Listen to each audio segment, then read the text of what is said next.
مولا امیر المومنین کے حق کو پامال کیا گیا. اب یہ چیزیں کلیئر ہو رہی ہیں. وجہ سے ہو رہی ہیں کلیئر ان مجالس کی وجہ سے. اگر ہم سلنڈر کر چکے ہوتے اور قتل نہ ہوتے، لہذا جو بھی مجلس کو بپا کرتا ہے خصوصاً پاکستان وغیرہ کے گاؤں دیہات میں، اور اگر آپ لوگوں کے کانٹیکٹ میں وہ لوگ ہیں تو جتنی ان کی مدد کر سکتے ہیں، خصوصاً گاؤں دیہات کے جو بانی ہیں وہ بہت بڑے مجاہد ہیں. آپ کو اندازہ نہیں ہے کتنی مشکلات ہیں ان کے ساتھ.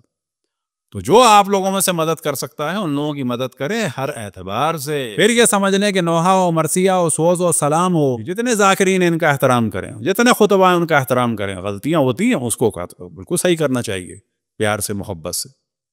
کہ زیادہ بڑی غلطی ہو تو اعلاناً بھی کرنا چاہیے، لیکن یاد رکھیں کہ ذکر امام حسین پھیلانے کے لیے ہمیں بہت بڑی مین پاور کی ضرورت ہے. اس میں سوز، سلام، نوحہ، مرثیہ، ماتم، اور پھر ہمیں بہت سارے شعراء چاہیے، اور اسی طرح سے خطیب چاہیے.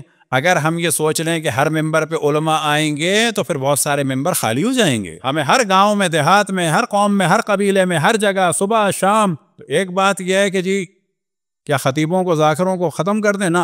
ان کا ہونا ضروری ہے. کیا غلط بات کو ہونے دینا؟ پیار سے سمجھایا جائے، بالکل درمیانی راہ. تو مولا امیر المومنین کی مخالفت ہوئی، اہل بیت کی مخالفت ہوئی. اب یہ بات اہل سنت ورلڈ میں سمجھ میں کچھ حد تک لوگوں کو آ رہی ہے.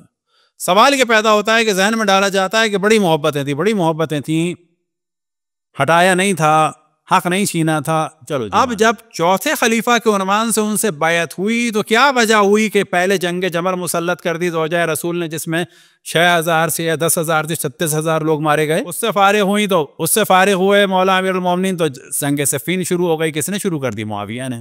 پھر اس کے بعد لعنتوں کا سلسلہ ہوا. جنگ صفین ختم ہوئی تو جنگ نہروان شروع ہو گئی. سمجھ میں نہیں آیا کہ اہل بیت کے حق کو پامال کیا گیا. جیسے ہی تھوڑی سی بظاہر پاور آئی تو جنگیں مسلط کر دی گئیں، پھر لعنتوں کا سلسلہ ہوا. اب اللہ کا شکر ہے کہ سمجھ میں آ رہا، اور یہ مسلمانوں کو سمجھنا چاہیے کہ کل 20 تھی، اور 20 جو ہے فتح مکہ کی تاریخ ہے. وہ لوگ جو مجبوراً اسلام لائے تھے، جو لوگ مسلسل رسول و آل رسول کے خلاف محاذ بناتے رہے، کہ پہلے یہ جنگیں کرتے رہے رسول اللہ صلی اللہ علیہ وآلہ وسلم سے، اور جب یہ بظاہر اپنے آپ کو مسلمان ظاہر کرنے لگے تو جنگیں مسلط کی کس پر؟ ان کے وسیع اور مولا امیر المومنین پر. اب یہاں پر ہم اہل سنت سے کہیں گے کہ ان کو، مولا امیر المومنین کو امام اول کی نگاہ سے نہ دیکھیں. آپ یہ دیکھیں کہ آپ کے چوتھے خلیفہ پر جناب عائشہ نے حملہ کیا کہ نہیں کیا. آج اگر خلیفہ کو کوئی نہ مانے تو کیا؟ کافر. کوئی برا کہے تو کیا؟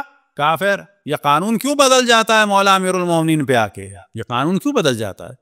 آیت اللہ العظمیٰ کاشف الغطا نے، کسی نے سوال کیا کہ شیعہ جو ہیں وہ برا کہتے ہیں کچھ لوگوں کو. انہوں نے کہا کہ مولا امیر المومنین سے لوگوں نے جنگیں کی، غلط تھے، کہنے اجتہاد کیا. اچھا، اب اجتہاد کیا کہ کیا کہتے ہیں کہ اگر صحیح اجتہاد کیا تو 1 ثواب ملے گا، 2 ثواب ملیں گے. اگر صحیح کیا اور غلط کیا تو کیا ثواب ملے گا؟ کتنا ملے گا؟ 1 ملے گا. انہوں نے کہا صحیح ہے، مانی ہم نے آپ کی بات، یہ لاجک. تو انہوں نے کہا اصحاب کے معاملے میں شیعہ اجتہاد کرتے ہیں، اگر صحیح برا کہتے ہیں تو 2 ثواب ملیں گے، اور غلط برا کہتے ہیں تو. لیکن آپ دیکھیں کہ جو اہل بیت کے خلاف ہیں ان کو بلند مقام دیا گیا ہے. جناب سلمان، جناب مقداد، جناب ابو ذر، جناب ابو ایوب انصاری، جناب ابو دجانہ، جناب عمار، جناب مقداد، جناب ابو ذر، ان کے کیوں نہیں فضائل بیان ہوتے؟ ان کے نام کی مسجدیں کیوں نہیں بنتی؟ معیار ہے دشمنی اہل بیت. ہم بھی تمام اصحاب کو نہیں مانتے، اہل سنت بھی تمام اصحاب کو نہیں مانتے. یاد رکھیں، جھوٹ بولتے ہیں جو کہتے ہیں ہم تمام اصحاب کو مانتے ہیں. ان سے سوال کریں جناب حجر بن عدی کے فضائل پڑھو، ذکر کرو.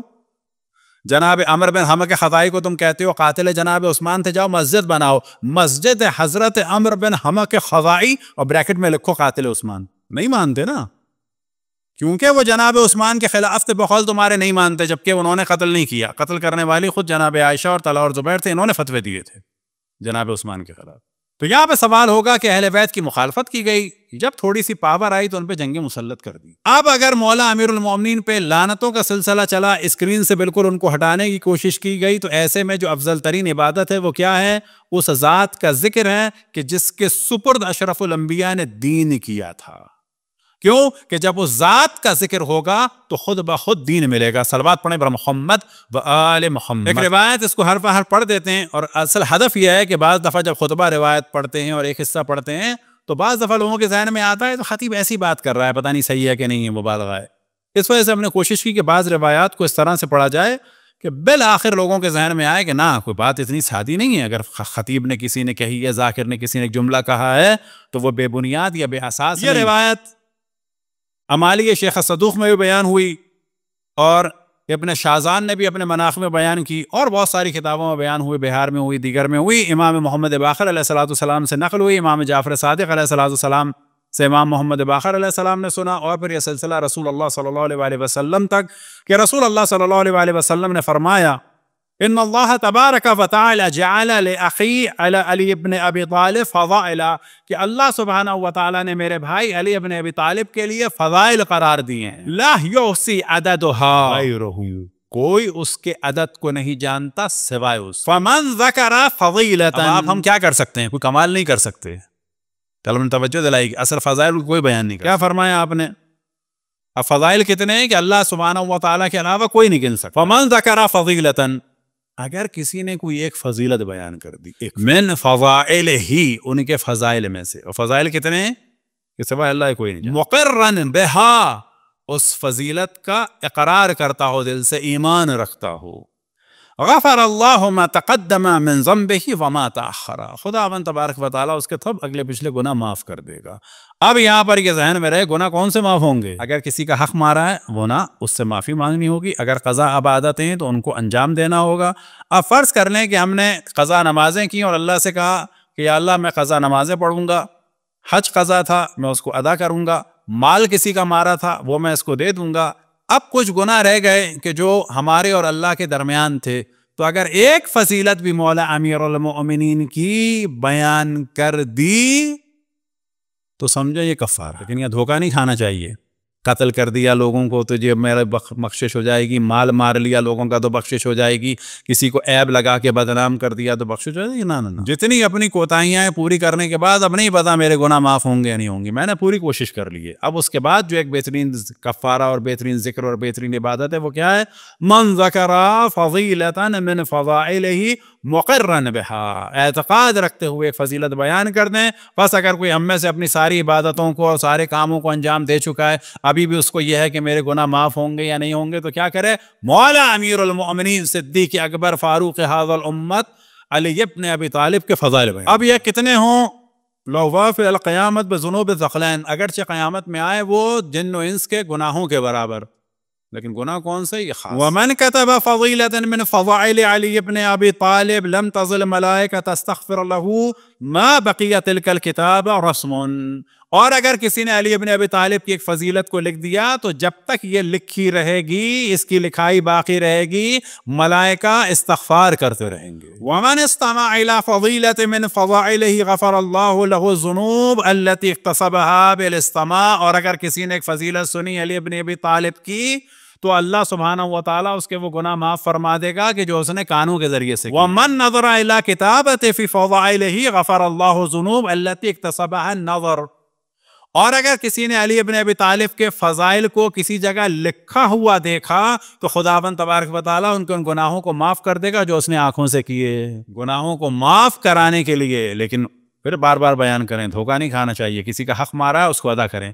کسی کے پیسے مارے اس سے جا کے معافی مانگیں، اس کے پیسے کو ادا کرنا شروع کریں، اور کسی کو نقصان پہنچایا وہ سب کچھ کرنا ہوگا۔ اپنی اور ہمارے اللہ کے درمیان جو گناہ رہ گیا، مثال کے طور پر حرام کچھ کھا لیا، مثال کے طور پر معاذ اللہ شراب پی لی، مثال کے طور پر کوئی اور گناہ کر لیا جو ہمارے اور اللہ کے درمیان ہے، انسان استغفار کے بعد کہے کہ یا اللہ تیرا دین حضرت آدم سے لے کے اشرف الانبیاء تک، اور اشرف الانبیاء کے بعد یہ دین ملا علی ابن ابی طالب سے، علی ابن ابی طالب پر ظلم کیا گیا، فضائل کو چھپایا گیا، میں ان فضائل کو بیان کر رہا ہوں تو میرے گناہوں کو معاف۔ قال رسول اللہ صلی اللہ علیہ وآلہ وسلم النظر الى علی ابن ابی طالب عبادہ، کہ دیکھنا علی ابن ابی طالب کی جانب عبادت ہے، اور اس کے بعد فرماتے ہیں وَذِكْرُهُ عبادہ۔ آج ہم مولا امیر المومنین کو نہیں دیکھ سکتے تو فقط ایک محبت کی نگاہ سے ان کے حرم کو دیکھیں، حرم نہ ہو تو ان کے حرم کی تصویر، اور اگر یہ سب کچھ نہیں تو ذکر کریں، ذِكْرُهُ عبادہ۔